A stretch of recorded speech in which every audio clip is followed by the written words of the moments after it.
जय श्री कृष्ण.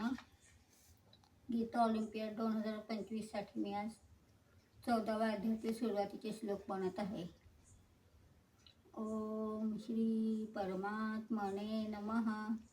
श्रीमद्भगवद्गीता अथ चतुर्दशोऽध्यायः.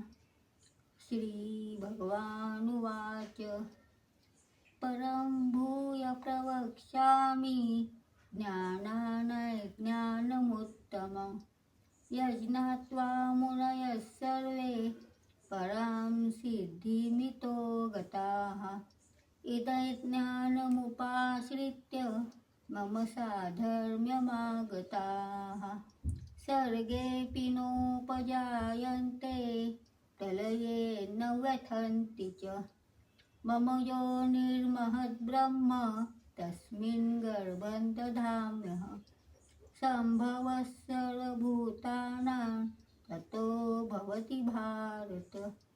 सर्वयोनिषु कौन्तेय मूर्तयः सम्भवन्ति याः.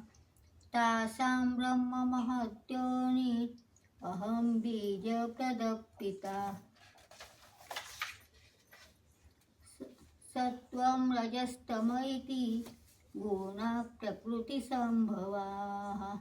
निबध्नन्ति महाबाहो देहे देहिनमव्ययम्. तत्र सत्त्वं निर्मलत्वात् प्रकाशकमनामयम्. सुखसङ्गेन बध्नाति ज्ञानसङ्गेन चानघ. रजो रागात्मकं विद्धि तृष्णासङ्गसमुद्भवम्. तन्निबध्नाति कौन्तेय कर्मसङ्गेन देहिनम्. तमस्तज्ज्ञानजं विद्धि मोहनं सर्वदेहिनां. प्रमादालस्य निद्राभिस्तन्निबध्नाति भारत. सत्त्वं सुखे सञ्चयति रजः कर्मणि भारत. ज्ञानमावृत्य तु तमः प्रमादे सञ्जयत्युत. रजस्तमसभिभूय सत्त्वं भवति भारत. रजःसत्त्वं तमश्चैव तमः सत्त्वं रजस्तथा. जय श्री कृष्ण.